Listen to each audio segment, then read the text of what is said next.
In this video, we will look at 7 simple projects that can be built using Arduino boards. Most of them will be based on Arduino Uno. I chose it because it's most popular and has enough input and output pins for most tasks. Basically, everything we're going to be working on today can be implemented using any Arduino board. As you probably know, the Arduino IDE automatically compiles your sketch based on the board type you have chosen, which I would say is its huge advantage. As you can see, I have the board type set to Uno. We will also be using this cute project board, which I have purchased online. The link to order it you may find in the description. It fits both Uno and Mega and features the so-called breadboard, which is a compact rig that allows one to build circuit prototypes without using a soldering iron. Breadboard's holes are connected vertically, in this fashion.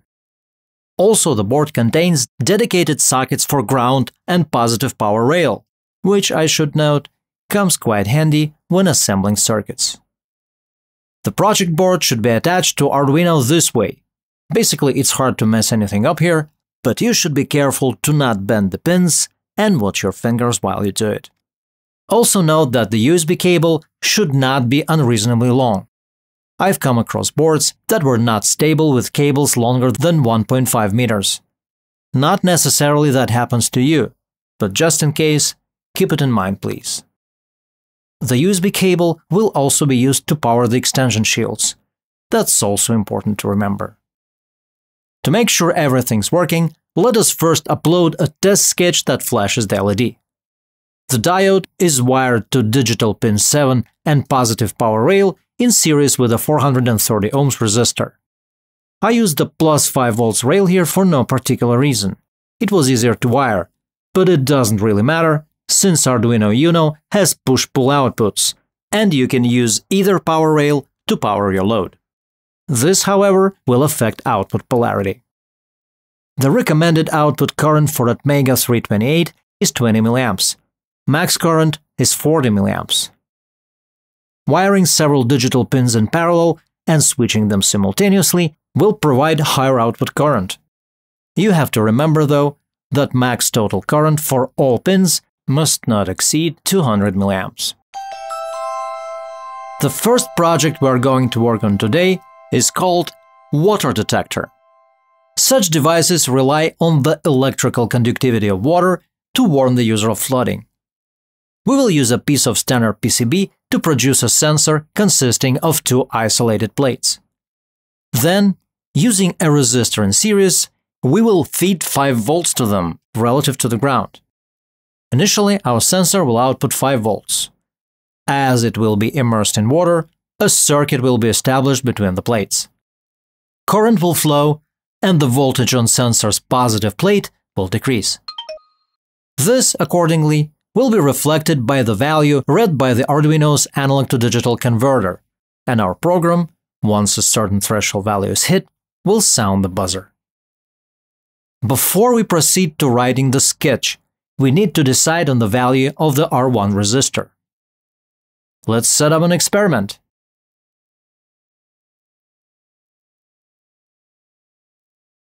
And the resistance of water turns out to be around 5K. For the sensor to be triggered reliably, the resistor's value must be proportionally large. I suggest we use 100 kiloohms. Basically, the only purpose of this resistor is to protect Arduino's analog-to-digital input from noise when the sensor is dry. If you experience false positives, R1's value may be reduced. Note that both pins of the beeper will be connected to digital outputs of Arduino, and we will not use a ground connection here. This will allow us to use push-pull outputs of Mega in opposite phase to create a bridge circuit, which will make the beeper sound louder. Okay, here's what our sketch will look like. In the setup section, we program the LED and speaker pins for output and initialize them. In the main loop, we use the analog read command to read the value of the analog-to-digital converter and sound the buzzer if the value is greater than 700. The alarm function plays tones and takes frequency and duration as parameters. Let's check it out. As the sensor is flooded, alarm immediately sounds. Because flooding is an emergency, the alarm can only be disabled by resetting the device.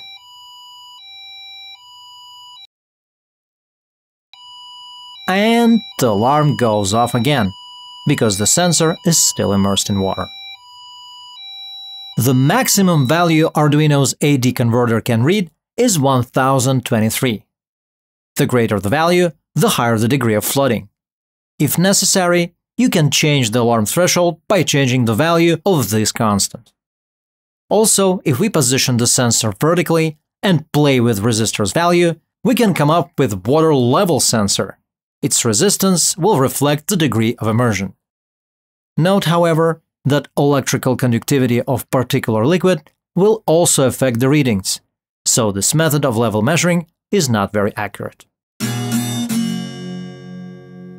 Our next device is the single LED automatic night light. Its functionality is very simple.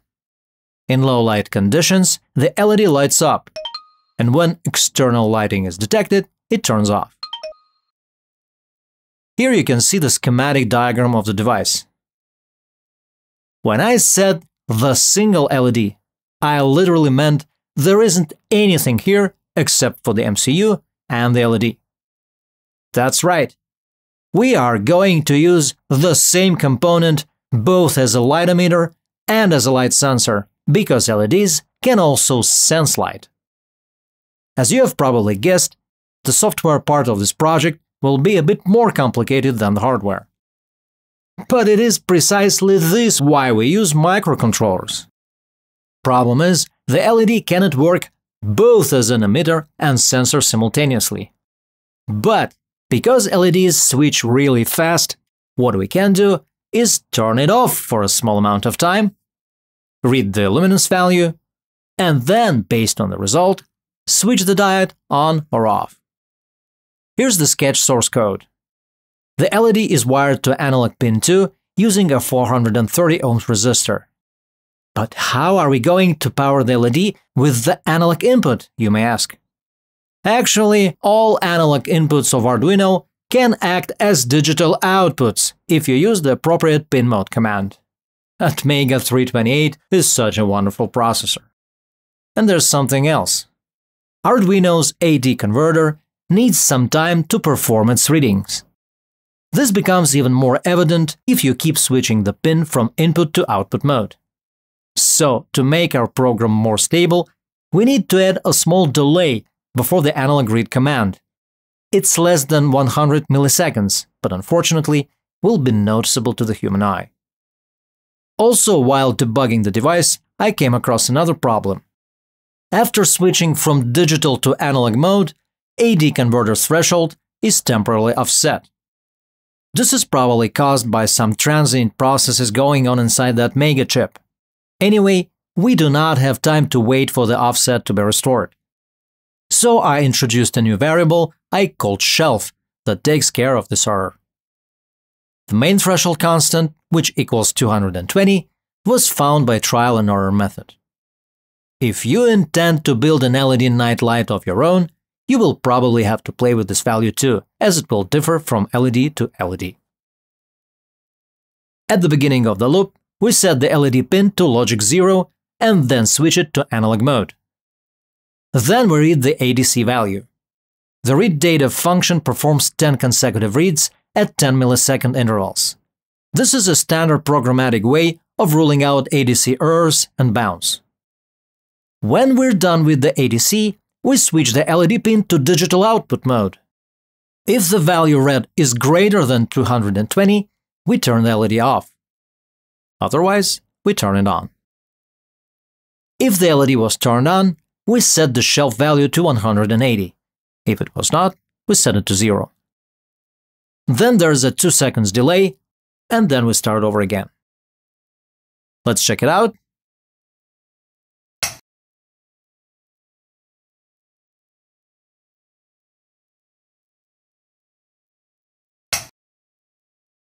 Okay, if I said the flicker is unnoticeable, I would have probably lied. But in a real device, it is not necessary to read the illuminance value so frequently. Doing this once every 15 or even 30 minutes will quite suffice. The sun doesn't set so fast, unless it's a total eclipse, of course. In that case, I don't think anyone will pay attention to flicker. To adjust this interval, you need to change the value of this constant. Our next project is the touch sensor doorbell. Here is the schematic diagram. We will use a regular staple as a finger sensor, which we are going to wire to analog pin 0 of Arduino. We will also need a 1 megohm resistor that we will wire between this pin and ground. This device relies on the effect of flow of capacitive currents from the phase wire located somewhere in the room through the human body. When you touch the staple, the MCU registers signal on ADC input and performs the required action. Sounds a bell in our case. It should be noted that any such circuit is prone to interference and noise. To protect from them, usually a filter or a specialized IC is used. But we have a microcontroller here, so we can do it all programmatically. For the device to work properly, we need it to be triggered only by a 50 or 60, depending on your country, Hertz sign. Any other signals, especially high-frequency noise, must be filtered out. To implement this, I wrote a simple frequency meter here. In programming, measuring frequency is usually done by counting the number of transitions through 0 during a set time interval. In our case, it will be 25 milliseconds. I picked it based on the desired response time. If the number of pulses counted lies in the range of 70 to 150, I found these values empirically, then we have good signal.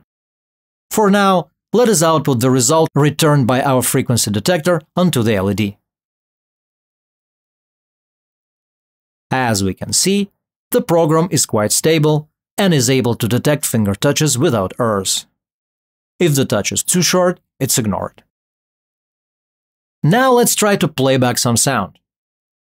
Of course, we can use simple square wave tones to buzz a primitive melody through the speaker, but my intention was to get this thing to sound like a real old-school doorbell. I was able to find online a wave file with the required sound sample without trouble. Here's what it sounds like.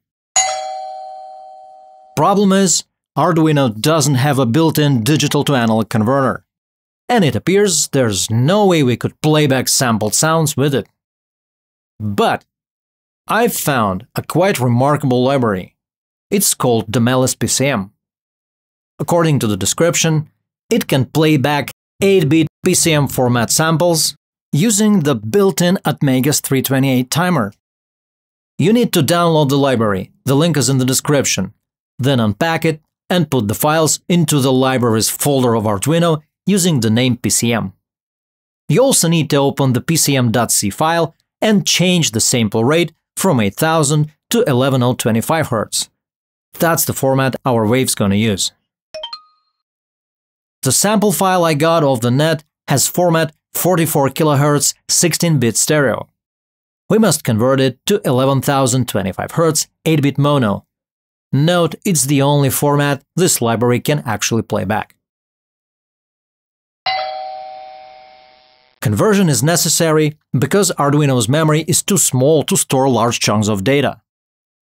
Naturally, lowering the bit resolution and sample rate will cause loss of quality, but in our case, it's not important. Now that we're done with the conversion, let us delete the meta headers from the WAV file and extract the raw 8-bit audio. Now we need to put this data into a byte array. Unfortunately, the Arduino IDE cannot load a binary file into a variable. So we need to convert our binary dump into a standard C-style array definition operator. To do it, we are going to use a program called Hex Workshop. Here's what our bell sample looks like now. Let's save it into a separate file and include in our main program. To play back the sample, all we need to do is invoke the start playback procedure. It's only two parameters, our name of the array and erase size. Please note that you must wire the speaker to digital output 11 of Arduino, and this pin assignment may not be changed. This is due to the fact that internal timer's output is hardwired to this pin inside the MCU. Sounds good to me.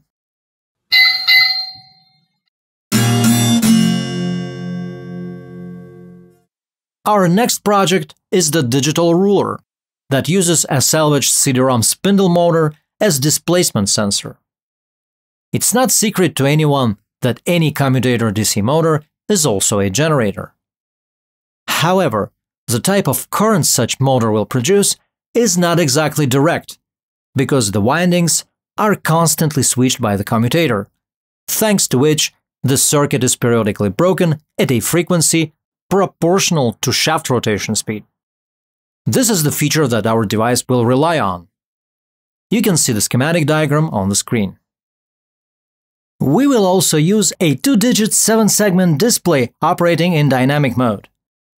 Just like in our previous sketches, data will be read with the analog input, but with a little nuance.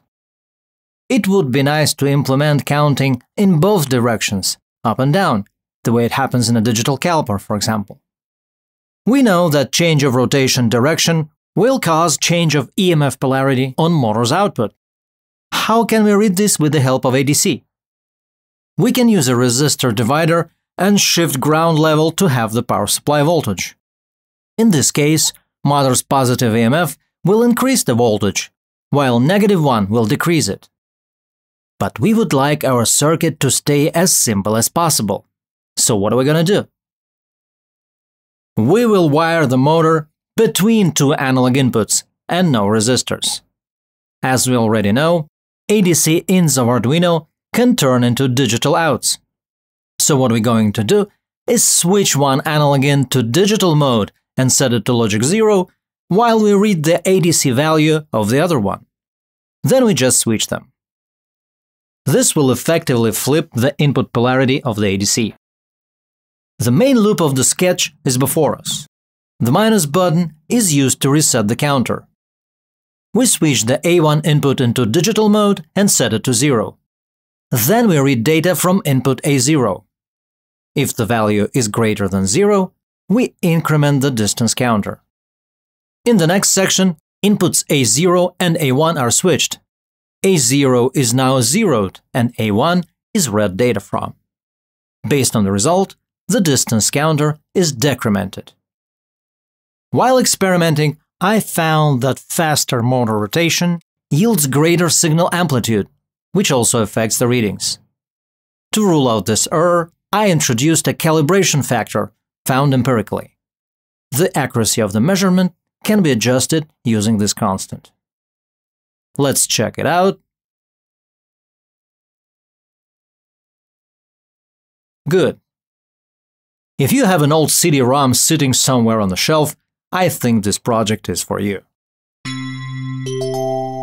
The next circuit we are going to look at today is the infrared remote control decoder. Using this device, you can switch on and off any type of load.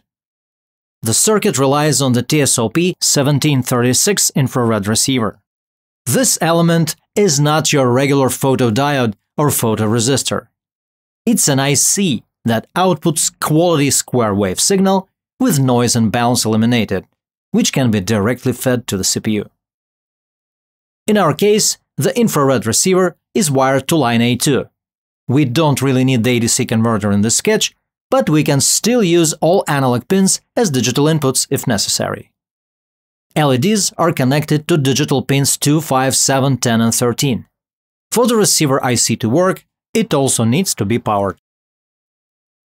Hypothetically, if you want to control a single load, like turn the lights on and off, you can get away with a simple D-type flip-flop instead of a CPU.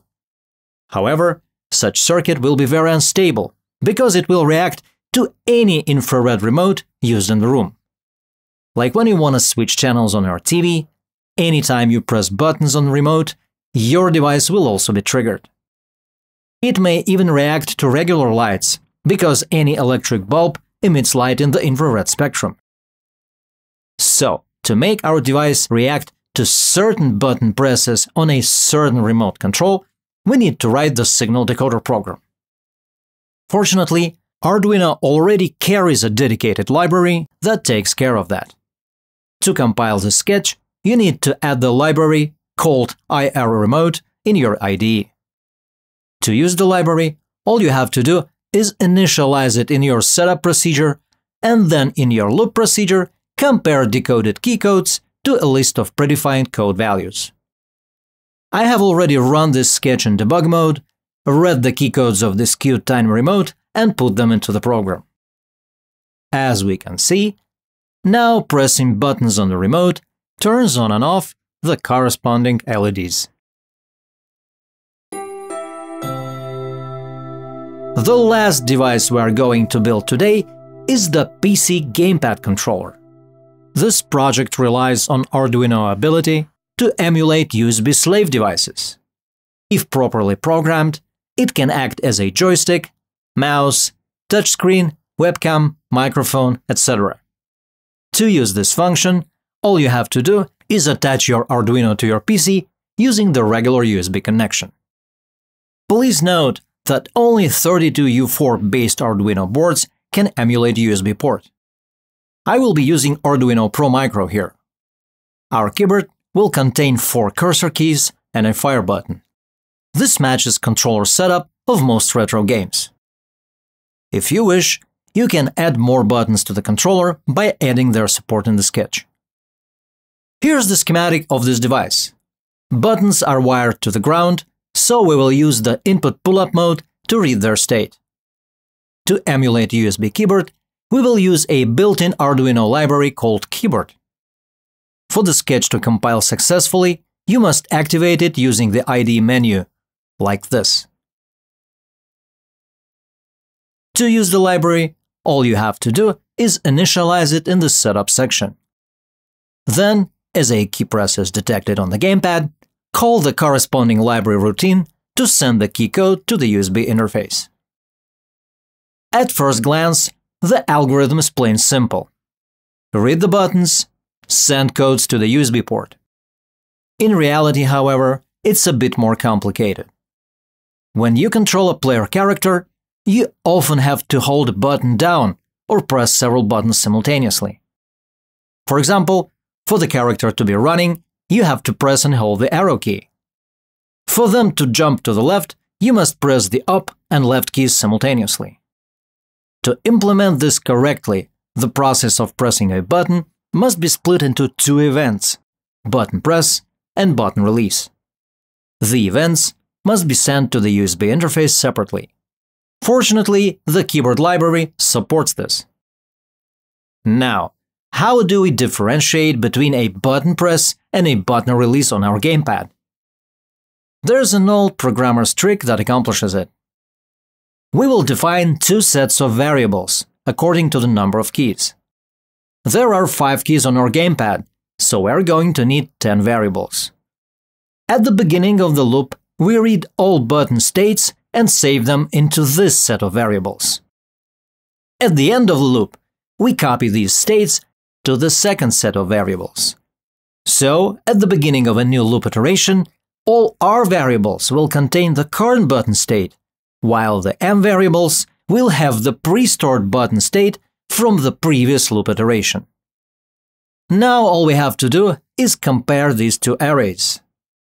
If the previous state of a button was released and current state is pressed, note that pressed is 0, it means we have the keypress event, so we send it to the USB interface.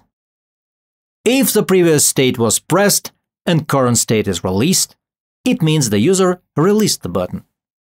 Send that to USB too. If the current and previous states are the same, it means no event had happened, and we don't need to send anything to the USB bus. While debugging the program, I also added a small function called multi-read. It performs 50 consecutive reads of the button and counts ones and zeros.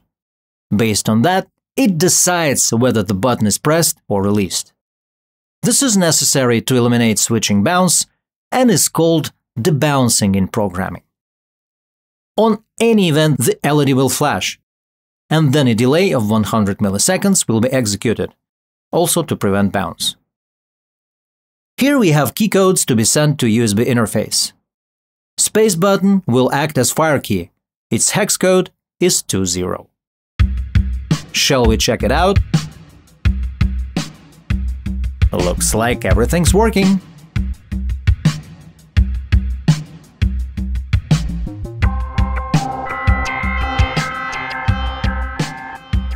And that would be it for today. If you like this video, please show your support by subscribing to this channel and sharing it on social media. Also, don't forget to give me a thumbs up and write a comment. And if you'd like to drop me some Bitcoin or Ether, please use wallet numbers that you can find in the description section. This was Mattino. See you soon!